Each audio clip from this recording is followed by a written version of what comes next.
Okay, so this is Ecclesiastes for beginners. This is lesson number 1, the introduction to this particular series. And we will be covering some of the book this morning. We'll be looking at chapter 1 in Ecclesiastes, hopefully covering verses 1 to 18. And I might mention that some of this material is found in a great book by Chuck Swindoll, Living on the Ragged Edge. I want to mention that at the beginning. An older book, but very insightful as far as the study of the book of Ecclesiastes. The book of Ecclesiastes really is a journal, a diary, the personal journal or diary of one man's journey through life. And in this journal, the writer observes several important things about his own life, because he's looking at his own life. First, he notes his own loss of enthusiasm for life in general. He's very pessimistic, even depressed. You read Ecclesiastes and oh man, it's not a happy book. He also records his feelings and observations as he purposefully searches for joy and satisfaction in life apart from God. And you need to keep that in mind. He's looking for joy and satisfaction, contentment apart from a relationship with God. And then he sets forth his conclusions based on his lifetime of experiences. So it's a really excellent book about a person's experience in life. It's not theoretical, it's experiential. This is the true story of a man who he cut the cord, he did it all, he went to the horizon of every experience that he desired or imagined, and he left us notes about what he felt and what that was like. Imagine being able to do anything you wanted with your life and then experiencing it all and then leaving notes behind for other people, other travelers in the journey of life. A great book because it teaches not from, as I say, simply a theoretical basis, but from a full experience of a life lived. So a little bit about the book, the author. The book doesn't actually name the author, but it refers to him as the preacher. And because of this, the book is called Ecclesiastes, and that word means one who calls the assembly. It was called this by the authors of the Septuagint. Septuagint was the Greek translation of the Old Testament in the Hebrew. From the Hebrew to the Greek, they called it the Septuagint because there were 70 scholars working on it, and they named this book Ecclesiastes. The writer also identifies himself, not by name, but he identifies himself as a king who lived in Jerusalem, chapter 1, verse 1, the wisest person who had been ruler over Jerusalem, verses 1-6, the builder of great projects, chapter 2, verse 4-6, a man of much wealth, chapter 2, verse 8, and a possessor of a large harem, chapter 2, verse 8. So when you put all of these references together, it can only be attributed to Solomon because only he among all the Jewish kings fits that description. The date, somewhere around 925 BC, 30 centuries ago. Imagine, 30 centuries ago. And it is still relevant today. And that in itself is a good argument for the uniqueness of the Bible. We give a lot of arguments why the Bible, we believe it's inspired. The fact that this piece of writing continues to relate to us perfectly today is one good argument for the uniqueness of the Bible. The theme of it is in chapter 1, verse 2, vanity, emptiness. We see vanity, if we say, oh, he's vain, or this is vanity expressing itself, we see that as pride. However, the term means breath. And so the writer uses it as a metaphor to mean purposefulness, or with no purpose, or meaninglessness. Everything is breath, everything is vanity. The point is that whatever man does apart from God, meaning without regard to God in asking Him or thanking Him or serving Him. Whatever we do in that context amounts to nothing in the end. It's like a breath, it's vanity. Now the reason he gives for this conclusion is that life without God is just a repetitious cycle of events, and it doesn't give or possess any lasting value or satisfaction. In verse, 1, 13 and 14, he says, "And I set my mind to seek and explore by wisdom concerning all that has been done under heaven. It is a grievous task which God has given to the sons of men to be afflicted with. I have seen all the works which have been done under the sun, and behold, all is vanity and striving after wind." So we see that many people since Solomon have come to the same conclusion, and they have tried to inject with their own philosophies some sort of meaning to life that doesn't factor in the presence of God. For example, throughout history, I just take a few things. Materialism, the idea of materialism. Life is about gathering and using resources. Existentialism. Existentialism says, well, life is what you make of it. That's existentialism. Positivism. Life is whatever works best for you. And postmodernism. Postmodernism says life is the sum total of your history. Cultural, psychological, emotional history. That's what life is all about. All ideas trying to explain life without reference to God. And they keep coming up with new ideas and new philosophies as time goes on. So think of Ecclesiastes as a journal or a diary written by a man who is consciously examining his own life's journey while he is experiencing it. So he's like on the outside looking in at himself and recording it. Okay? So he begins by introducing his journey in chapter 1, verses 1 to 11. The journey of life is seen as wearisome, an endless repetition of events that result in meaninglessness when examined. And so he gives the conclusion before he begins, and then he explains how we got to that conclusion. That's how he writes this. And so we go into the next section, which is chapter 1 verse 12 to chapter 6 verse 9. Then he begins to describe the pursuit and the exploring that he did throughout his life. A lot of movies, they make a lot of movies like this. Have you ever seen a movie like this? The first scene in the movie is almost the end of the movie. And you're watching something happen, and then the narrator, usually a narrator says, or it'll say 2 years before, and then the scene will shift to 2 years before, and the movie will be about how you got to that part, and then there'll be a resolution. Well, this is written exactly in this way. He tells you the end, he starts at the end, his conclusion in the very first verses, and then he backs up and he begins telling the story of how he arrived at that conclusion. That's how this, we think, oh wow, what a tricky thing in movies. Oh, these guys are geniuses, but 3,000 years ago this technique, this device was being used.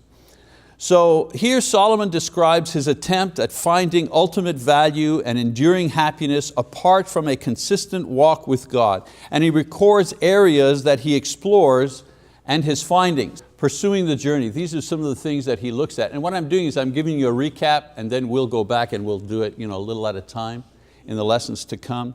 So in chapter 1, 12 to 18, he talks about the pursuit of knowledge and wisdom, and he ends, and he says the pursuit of knowledge and wisdom ends in a lot of grief and increasing pain.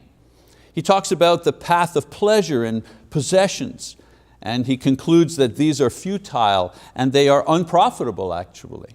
He talks about to live wisely or foolishly, and he says these are equally empty since both of them end in death.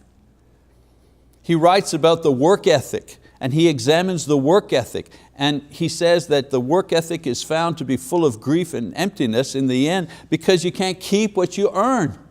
What's the point of working all your life to amass wealth and property? And he says, because you can't take it with you. In chapter 4, verse 1 to 6, 9, he says, even the accumulation of power and wealth through oppression are not satisfying and lead to frustration and dissatisfaction. And then he talks about the third part of the book, reflection and summary, chapter 6, verse 10 to chapter 12, 14. Solomon draws a general conclusion from his observations of a life lived under the sun. And this expression, a life lived under the sun, means a life lived here on earth, under the sun, here on earth. And what he says about it is the lasting purpose and fulfillment can only be found in a trusting relationship with God. Nothing less will do. He talks about that in chapter 6, verse 10, all the way to 11, verse 6. A second conclusion, the young should remember and serve God while they are young, before age and death overtake them. Because yes, it's a long life, but that long life goes by very quickly. Goes by very quickly.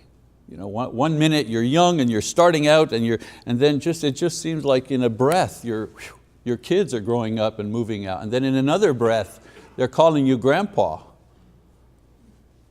And then thirdly, he says the bottom line principle for a meaningful life is to fear God and keep His commands, chapter 12, verse 9 and 14. So there's a kind of a quick overview of the book and how it's written, the theme of the book, what he's trying to get across. So let's double back to the beginning and give you a little bit of background about Solomon himself. So Solomon's father David, the second king of Israel, of united Israel, he had fought many wars in order to secure Israel's borders and bring peace upon the land. He also left a great estate which made Solomon wealthy as he began his reign.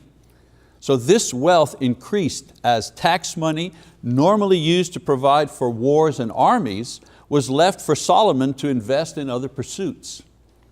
So great riches plus relative peace provided him with the luxury of experimenting with various pursuits in order to find true happiness and satisfaction without regard to God. So chapters 1 to 11 establishes at the very outset his conclusions concerning the search. So he says in verse 1 to 3, chapter 1, he says, the words of the preacher, the son of David, king in Jerusalem, vanity of vanities, says the preacher, vanity of vanities, all is vanity. What advantage does man have in all of his work, which he does under the sun? So after identifying himself, Solomon goes on to state the basic premise of the whole book, that in life, when all is said and done, there will be nothing left that will give us a sense of accomplishment and gratification. So it starts off pretty low.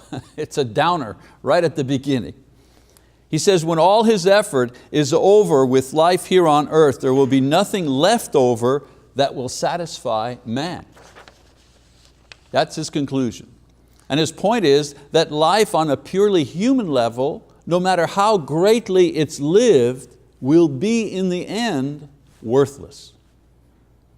Now in verses 4 to 11, the next verses, he presents various examples to support this premise. First of all, in verse 4, he says, a generation goes and a generation comes, but the earth remains forever. So that first cycle, the passing of the generations. People are born merely to die, and nothing changes this. Why be if all that is going to happen to you is that you will cease to be? Second cycle he talks about in verses 5 and 6. He says, also the sun rises and the sun sets, and hastening to its place it rises there again. Blowing toward the south, then turning towards the north, the wind continues swirling along, and on its circular courses the wind returns. So here he's talking about the cycle of nature. He says, all the rivers flow into the sea, yet the sea is not full. To the place where the rivers flow, there they flow again. All things are wearisome, man is not able to tell it. So the ceaseless rhythm of nature also demonstrates that activity in and of itself produces nothing of ultimate value. He says, the sun rises, what? Only to set. The wind blows, but it doesn't go anywhere.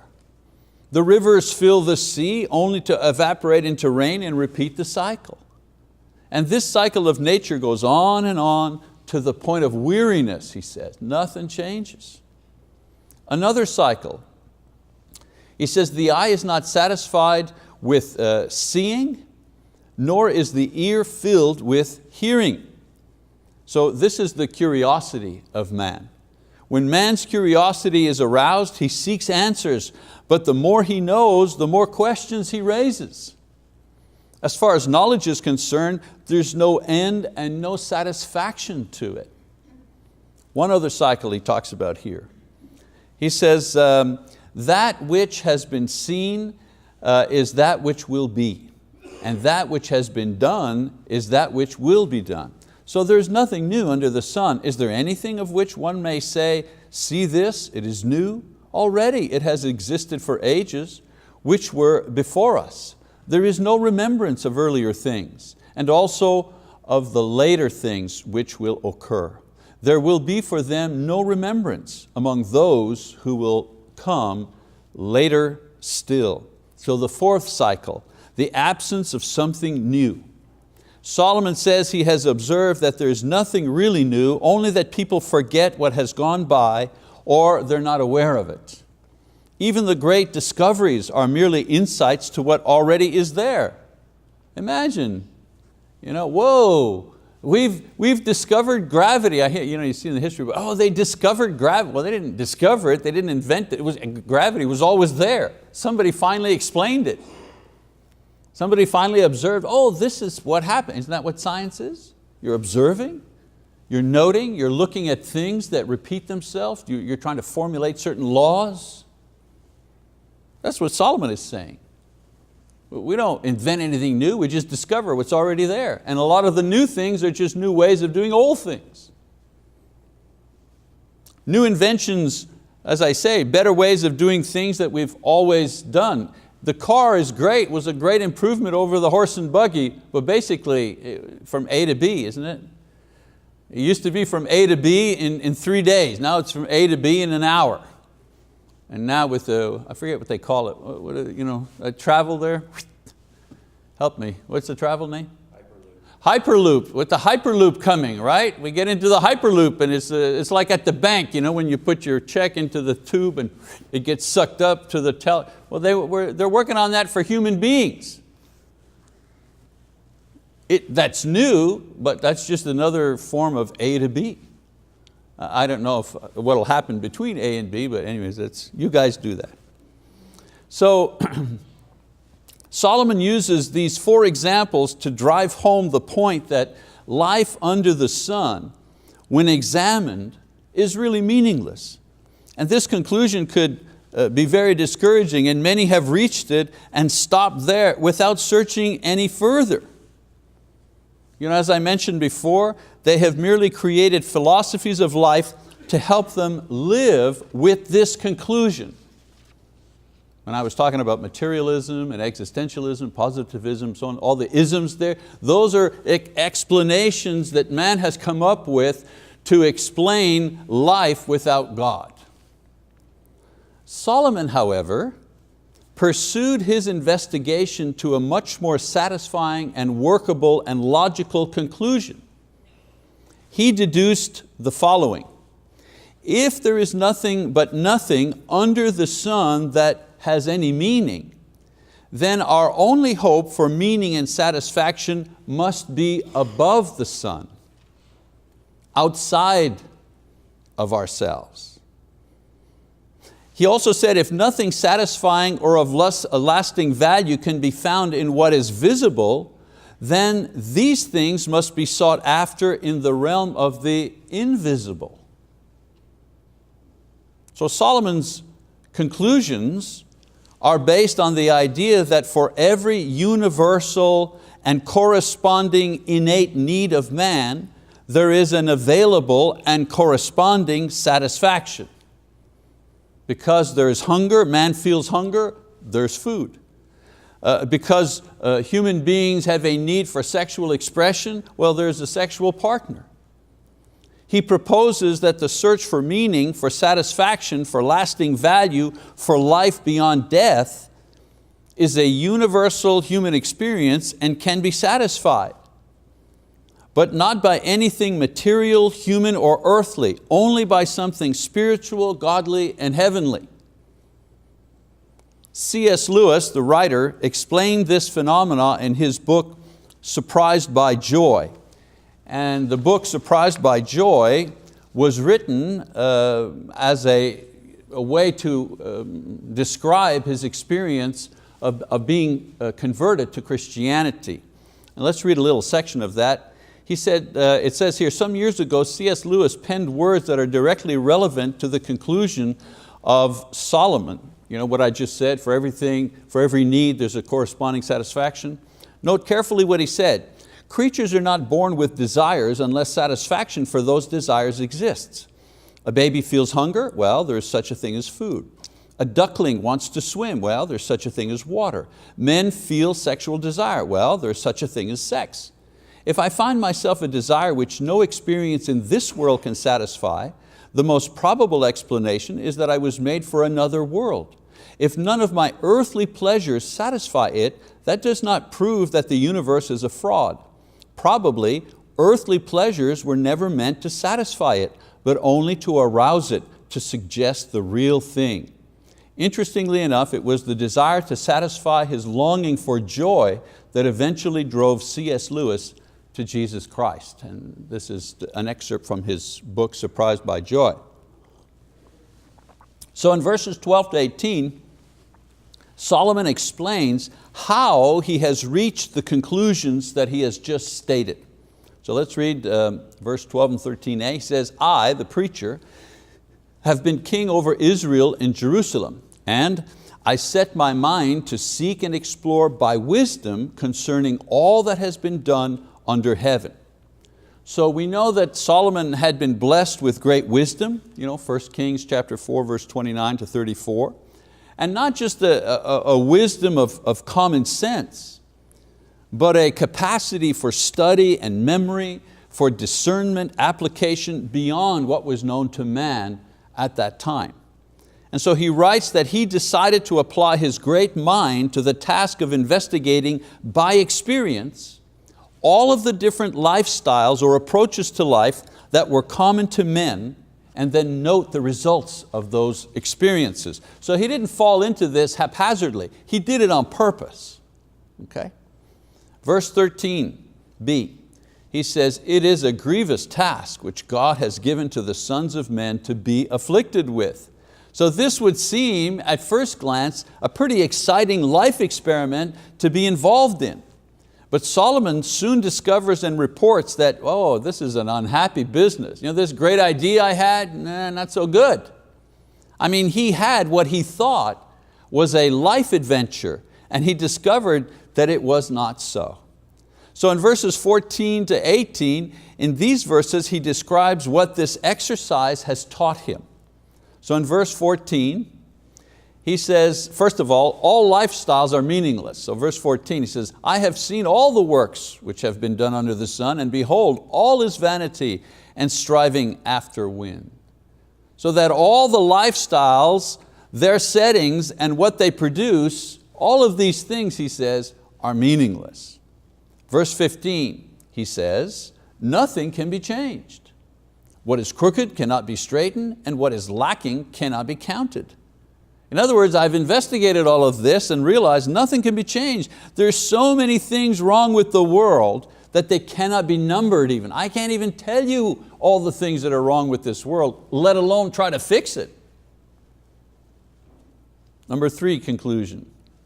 Knowledge, he says, is useless.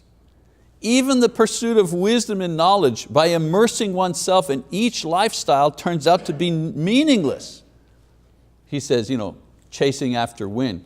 And we read the passage, I said to myself, behold, I have magnified and increased wisdom more than all who were over Jerusalem before me. And my mind has observed a wealth of wisdom and knowledge. And I set my mind to know wisdom and to know madness and folly. I realize that this also is striving after wind. And then the 4th conclusion, the desire for knowledge brings pain. He says, because in much wisdom there is much grief, and increasing knowledge results in increasing pain. And so the constant desire to increase in knowledge. Now remember, human knowledge. Knowledge under the sun. Not knowledge of God. He's talking about human knowledge. So the constant desire to increase in human knowledge only brings grief and pain. Why? Well, because you can't know what you need to know in order to produce peace and joy and security and meaningfulness of the whole by simply increasing your fund of knowledge and wisdom of the parts. So the constant increase only brings more difficult and complex questions which produce frustration, anxiety, and discouragement. Yeah, okay, let's go to the moon. So we've been to the moon. What now? Well, let's go to Mars. Okay, let's go to Mars. Next, well, let's go to Pluto. How many trillions of dollars have we spent, and exactly what have we discovered? I mean, exactly what? How has your life been impacted? Oh, I know all the spin-off benefits. Yeah, we have better soda cans, or better freeze-dried food.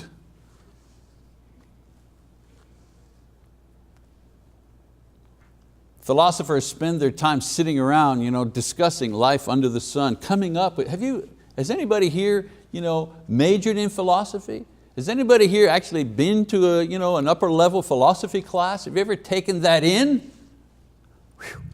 It's pretty tiring. Because you have all of these philosophers explaining to one another what life is all about here under the sun without reference to God. It's never satisfying. Never.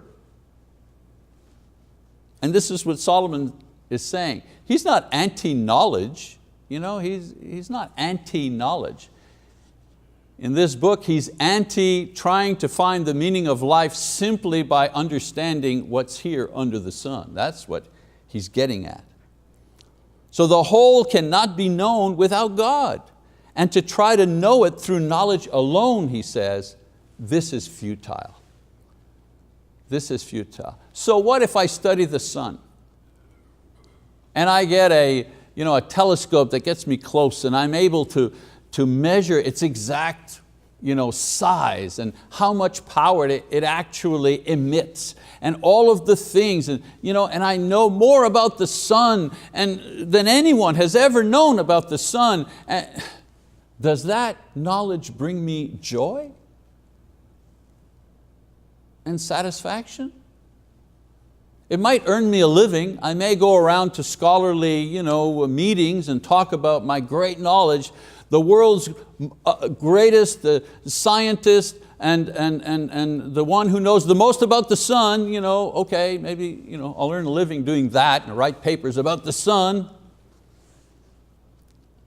But is that knowledge equal to a believer waking up and opening his blinds or her blinds and seeing the sunrise and say, my God, how great thou art. How wonderful your creation. How magnificent the things that you have done, O Lord. Please bless the things that I will do under the sun today as I offer to you my praise and my thanksgiving for the wonderful things that you have created. You see what I'm saying? That guy who offered the prayer of thanksgiving and praise for what God has done probably doesn't know anything other than to stay out of the sun when it's too hot. Maybe that's all he knows about the sun. But the joy and satisfaction and contentment and peace that she experiences because he believes and understands that someone created the sun, someone much greater than the sun, that he is able to communicate with. And that person blesses him. So Ecclesiastes, a valuable book for a lot of reasons. But one reason in particular is because it documents one man's search for meaning and value, as I say, under the sun. And his eventual understanding of the basic truth that some things cannot now and will never be found out here on earth. There are some questions that you will not be able to answer. It's interesting that our eldest son, Paul, and I were just having a discussion yesterday, and we were not debating actually, just discussing something that there's no answer to. I mean, it took us 40 minutes to actually, it took us 40 minutes to actually develop the question, formulate the question. And here's the question, if I remember correctly. The question was, if God revealed, if while we are alive, I'll just take myself as an example, just be easier for the pronouns. If I am alive and one day God reveals to me, God appears to me and says, Michael, I'm going to show you what your glorified body looks like in heaven. Would I be able to recognize it? Would I be able to understand what I'm looking at or seeing? Right? Was that the question? That's pretty much the question. And you know what answer we came up with? Duh. I don't know. I have no idea. And we looked at references, well, how about Elijah and Moses, when they appeared on the Mount of Transfiguration, and it says that Jesus was talking to Elijah and Moses. Well, look, isn't that an argument for we'll look exactly the way we look? And Paul said to me, yeah, but wait a minute, maybe that God did that on purpose so we could at least recognize who those guys were. Okay. It's always fun to speculate what things will be like in heaven, but can we really know? Sure, 1 Corinthians 15 gives us some notion, some idea. It actually says that the thing that we will be in heaven doesn't look anything like what we are here on earth. He says you plant a seed, you put the seed in the ground, an apple tree seed, and an apple tree grows with apples. And the point is, if you looked at the seed in your hand and you looked at the finished apple tree, these two things don't look anything alike, and yet one comes from the other. And so he's saying, so will it be with your glorified bodies. Your physical body will be planted into the ground, you die, okay, and will be resurrected a glorified body. What was planted in the ground it will not look at all like what will resurrect. And our question was, well, what will that look like? Well, I don't know. There is a limit to our knowledge about things here under the sun. And if we extrapolate, there's also a limit to our knowledge about the things that will happen beyond the sun, beyond life. We'll never know the sum total of God, never, ever. We won't know that. We need to accept that idea. He will always be God, we will always be us. Maybe we'll be a better version of us, a different version of us, a glorified version of us, but we'll still be us and He'll still be the Lord. So, a lot of questions that have no answers in the hereafter, but Solomon is saying the search for more answers here on earth, if that's what you're giving yourself to, if that's what your life is about, you're going to have a very difficult life and a very painful life. And so the main lesson of this kind of introductory stuff here, some things cannot now or will never be found here on earth, especially if we're pursuing them apart from faith in God. Okay, so we're going to stop here. The next section of his personal journey begins with a description of the 4 lifestyles that he immersed himself in and what he concluded with each of these lifestyles. Okay, that's our lesson, our introductory lesson for today. Thank you very much for your attention.